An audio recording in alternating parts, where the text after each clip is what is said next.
বাহ। Hi friend, কেমন আছেন সবাই? আশা করি সবাই ভালো আছেন। আজকে সকাল সকাল একটা কি বলবো, বহুত কি বলবো, বহুত খারাপ ভিডিও বলতে পারেন, কি স্যাড ভিডিও। যে আমার ফার্মের বাচ্চাটা ছিল টপ কোয়ালিটির, কোয়ালিটিটা আপনারা দেখেইছিলেন। সেই বাচ্চাটা আজ মারা গেল। অনেক চেষ্টা করলাম, অনেক রিকভার করার চেষ্টা করলাম, কিন্তু কোনো রকমে রিকভার করতে পারলাম না। আজকে সেই বাচ্চাটা মারা গেল। তো কোয়ালিটিটা আপনারা দেখিয়েছেন, দুর্দান্ত কোয়ালিটি ছিল।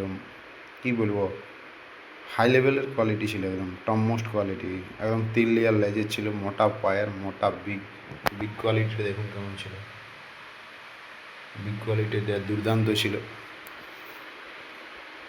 ভাবিছিলাম যে একে মানে ফার্মের ফিমেল রাখবো, নিজের ফার্মের ফিমেল, নিজের হোম ব্রিড বাচ্চা। তো সেই আশাটা পূরণ হলো না, ওই জন্যেই আমি বাচ্চা বিক্রি করে দিই। আমি রাখি না, এখানে আমার সেরকম প্লেস নাই রাখার, প্লেস নাই যে ছাড়িয়ে রাখবো বড়ো হবে, অমনি প্লেস নাই। সেই জন্য আমি যে কোনো ফিমেল আমি কিনে নিই, আর ওইটা থেকেই ব্রিডিং করাই।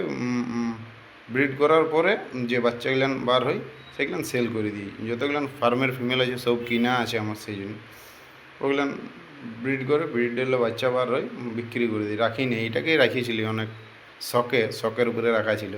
তো কোয়ালিটিটাও হয়েছিল, কী বলবো, দুর্দান্ত কোয়ালিটি।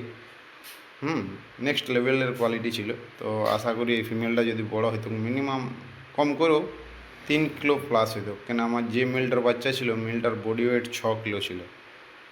তো এমনি টপ কোয়ালিটির বাচ্চা এখনও পেয়ে যাবেন। এখন কিন্তু ছোট আছে বাচ্চাগুলো, অলরেডি 3টা ফিমেল বুস করা আছে ডিমে। তো কোয়ালিটিটা দেখে অবশ্যই বলবেন যে কেমন ছিল। আর আজকে অনেক খারাপ লাগছে ফিমেল বাচ্চাটা দেখে, বহুত খারাপই লাগছে যে এত কষ্টে বড় করেছিলি, ফিমেল বাচ্চাটা মারা গেল। এখন থাকলে মিনিমাম 2 থেকে 2.5 কিলো ওজন হতো ফিমেল বাচ্চাটা, দেখতে পাচ্ছেন।